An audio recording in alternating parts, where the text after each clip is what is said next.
Welcome in or welcome back to my channel. I'm Deb from DG Reads and this is my furry sidekick Kylie, and I'm here today with my favorite girl to kick off a vlog reading some of my favorite booktubers' favorite books.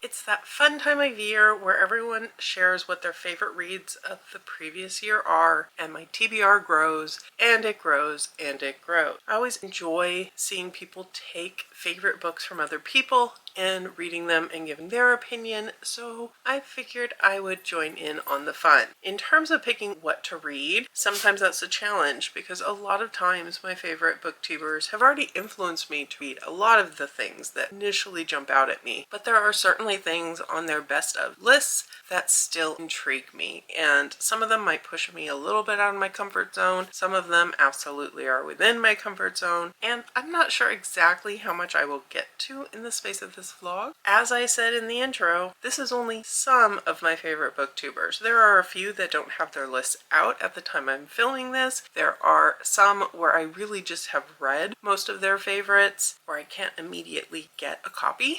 So I'm picking and choosing just a bit, but the people that I'm trying to go with are booktubers that I have watched all year long in 2024. I've seen them gush about these books before. I've seen them talk about them again in their favorites video, and they're people that I trust their taste. I spend time talking to them in comments and reading sprints and all of that. I'm not sure yet what book I'm going to be starting with, what booktuber I'm going to be starting with, so we will find out when I film my next clip, but I'm really excited to get going with this and see how I feel about these books. Starting out my favorites of my favorites vlog, I had to go with House of Bane and Blood by Alexis L. Menard, and I had to go with this one because it appeared on so many lists as a top read of 2024. This one and or its sequel were on the list for Mel at Melanor Reads, Claire at Claire's Neverland of Books, and the #1 spot from Cassidy at Covers with Cassidy.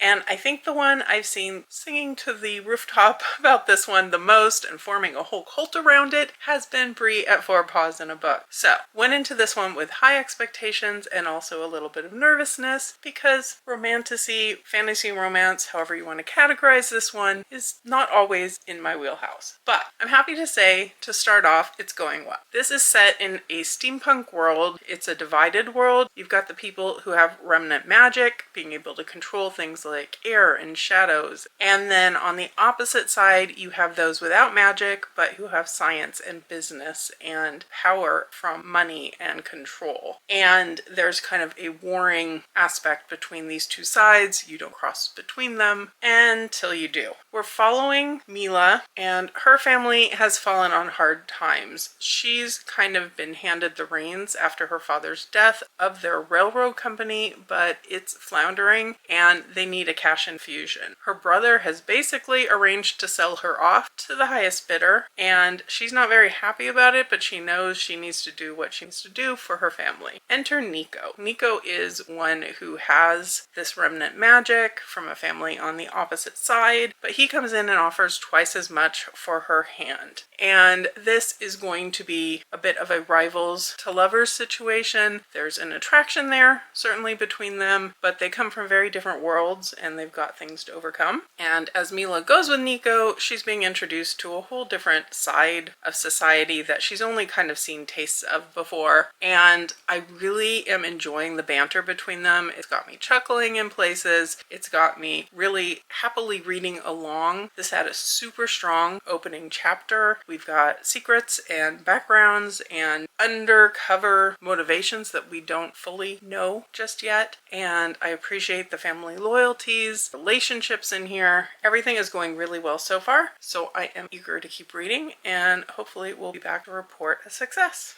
I went ahead and finished up House of Bane and Blood last night and finished it with just a few minutes to spare before Onyx Storm arrived in my Libby notifications. So perfect timing. Didn't manage to film an update last night, however. So thoughts on this one. I loved it. I really shouldn't be surprised because so many people I know and trust loved it. I really liked the characters, Nico and Mila both. I really liked the fact that both of them stepped up to protect the other one and that it felt very balanced in that way. Both of them will do anything to support each other even before they're willing to admit feelings are there. I loved the banter between them and I thought that was fantastic throughout the entire book. I did feel like the relationship went a little bit fast in a few places, like they're immediately invested in supporting each other, which for the plot was very necessary.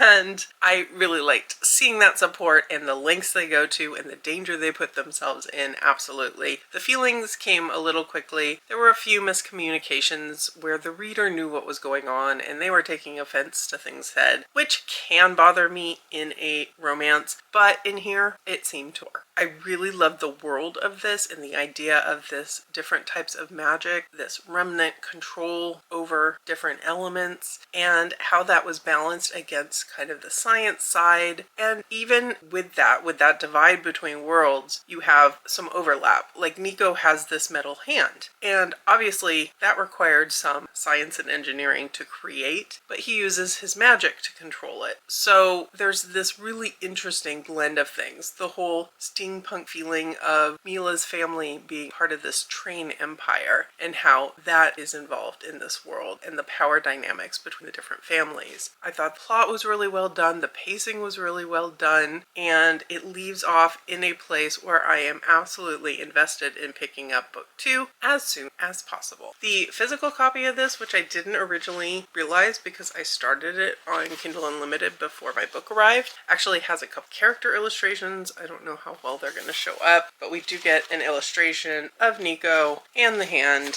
and our stabby female main character at the front as well. And this is just a fantastic time. So I am giving it 5 stars. It had a few points maybe taken off for me, but it's absolutely still a 5-star read. It's one I couldn't put down. And now with this done, I am going to take a quick break from reading favorites to read what is likely to become a future favorite for a lot of people, read Onyx Storm. And then I'll be back with my next book and we'll see what else I can get up to and if I can continue this 5-star streak. I'm continuing on with my journey reading favorites of my faves, and this is another one that brings us back to a whole host of people having it on their best of lists. Bree included this one, Claire included this one, Cassidy included this one, and it was in the #1 spot for Mel. So this is another one that comes with a lot of recommendations, with a caveat. The recommendations tend to be that book 2 was the favorite of the year. Book 1 was the book you have to get through to get to book 2 in a lot of people's minds. So I'm going into my next book, Spark of the Everflame by Penn Cole, with a little bit of trepidation to see how I will like this one. But I'm now halfway into it and I'm happy to report that I'm really enjoying my time with it. I think looking back at some of the comments on the buddy read that happened with this one between Mel and Cass and their Patreons, I think the things that were complained about maybe are things that work well for me, because I did see comments about there not being enough romance in here, about not seeing couple together much, and for me, I'm really liking that we're getting the world building and we're getting the setup and we're starting to see some of the relationship stuff going on in here, but it's very much going to be a slow burn type of journey, which is what I tend to prefer. So this is set in a world where the gods have left behind their descendants, and these descendants have magic. They are much more powerful and strong, and they look down on the mere mortal humans. We're following a girl named Diem who has been living in one of these human villages. She's a healer. She's young adult. I would say she's about 18, I think. And she's in a relationship with her longtime best friend and doing work healing. When her mother goes missing, she really wants answers answers. She wants to know what happened to her mother. She'd seen her mother talking to someone who is a descendant, and that raised a lot of questions for her. She herself has some weirdness about her. Her eyes are a weird color. They're not a normal human color, which has been explained away by a childhood illness. And she has these hallucinations. She sees herself doing things, or did as a child, until her mother put her on a particular type of drug or medicine that kind of took care of some of that. So I'm very intrigued by this one so far. It's a really easy read. It's actually not as long as I expected it to be, and I am definitely hooked to continue on with this one and get some answers. And I can definitely see where this is a setup book, that it's setting up for a bigger story arc over the next couple of books. So I would imagine I will wind up liking book 2 more than this one also, but I'm really glad that I finally picked this one up, because when people were originally reading this one, hearing they weren't thrilled with it kind of turned me off from it at that point in time. So I'm glad that everyone wound up absolutely adoring the series so far, and that I picked this one up. I finished up Spark of the Everflame this morning, just laying in bed listening to the audiobook. I really wanted to finish it last night, but my eyes would not cooperate with the whole staying open concept. So overall, this wound up being a much more positive experience than I expected going into it. I think going in with somewhat lowered expectations probably did help with that though. The main character, DM, makes some interesting choices. Her logic isn't always logicking, her decisions aren't always smart ones, and she gets herself and other people in trouble as a result. But overall, I do like the direction this is heading, and by the end I was super eager to pick up the next book. We had the love interest that's been her longtime friend, and that just never called to me. It felt like it was doomed from the start. I don't think anyone was expecting it to be a lifelong love. I do really like the man who will become the love interest in here, and I'm looking forward to seeing more of them together on page, because there wasn't a ton of it here. I really liked the moments they had together. I liked the banter they had together when they were on page together, but we don't see a whole lot of that. So I'm expecting that to be a little bit more in book 2, although I do understand this has been called slow burn with some debate, because seeing them together so little doesn't really make it slow burn,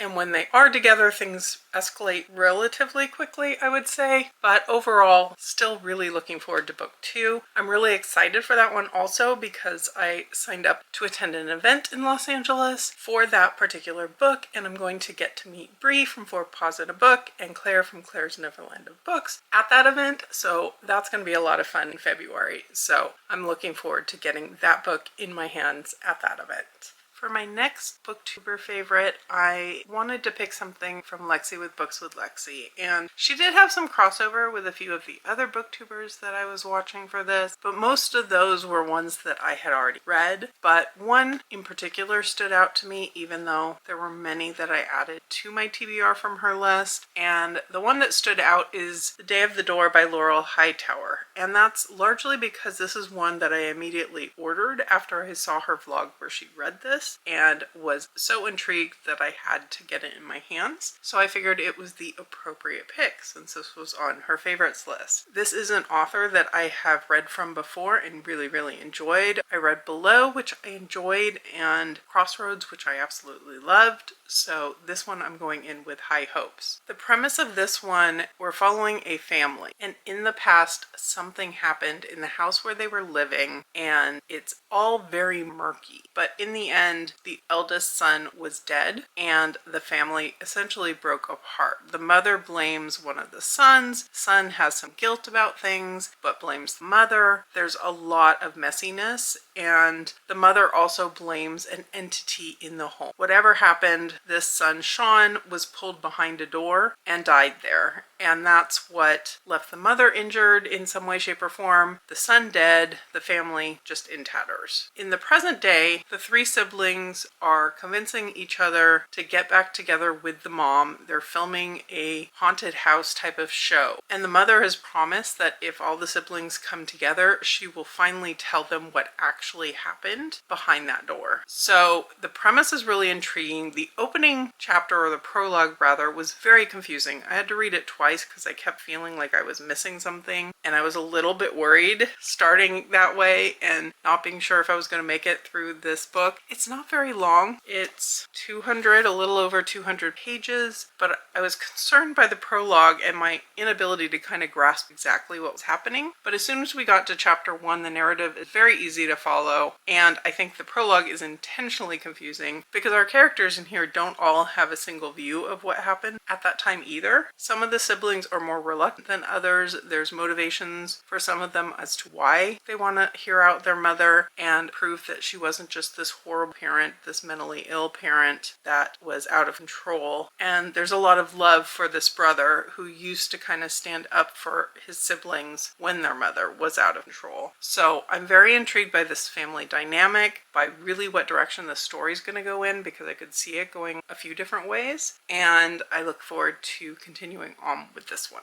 Apologies for the weird lighting and odd time of day, and there's light coming from all sorts of sources, but I have finished The Day of the Door, and overall I thought this was a fantastic read. I think it did a really good job of feeling very unsettling throughout the book and having the reader questioning what's real, what's not, what's supernatural, what's human.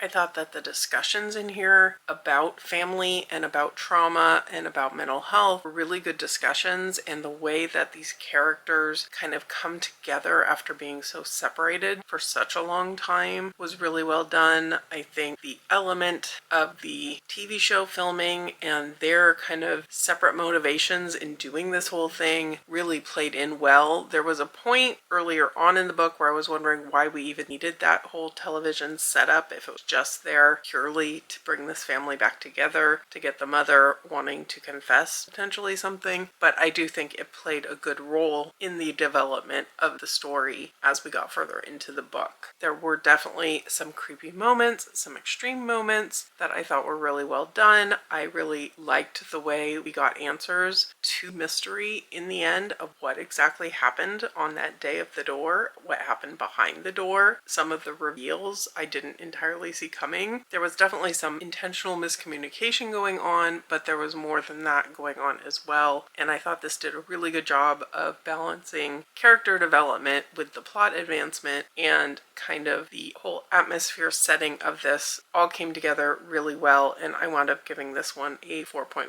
It didn't quite have 5-star feels for me. It wasn't 100% a sit down and binge the entire book in one sitting type of read that I want from such a short book, but I am so glad that I picked this up and absolutely look forward to reading more of Lexie's best of books. So with that, I am going to go ahead and leave this video here. There were a few things I really wanted to get to, but I couldn't get my hands on them quickly enough for the space of this vlog, with some of the videos that came out a little bit later in January that I definitely have added things to my TBR to get to eventually, and will definitely be trying to prioritize. I've already picked up the sequel for House of Bane Blood. I've already put my order in for the event for the sequel for Spark of the Everflame, and if Day of the Door had a sequel, would order that too, but it doesn't. The whole experience of reading things that were people's favorites that I didn't get to in the moment when they were first hyping them up really is something I need to do more of. I definitely fall prey to the influence of people getting really excited about what they're reading and want to pick it up right away, but then if the moment passes and I haven't picked up a copy of the book or I haven't read it myself, sometimes those things go by the wayside. So I need to get better about remembering to keep those things on my TBR. Let me know in the comments below, what was your best book of 2024? Are there any books that you've added recently to your TBR because of best of videos? I would love to hear all things and probably add some more things to my TBR. If you could hit that like button, I would surely appreciate it, and subscribe if you're interested in seeing me read more of my favorite people's favorite books, more romantasy and horror, and more bookish content in general. But for now, I'll go ahead and leave you here and see you real soon in a new video.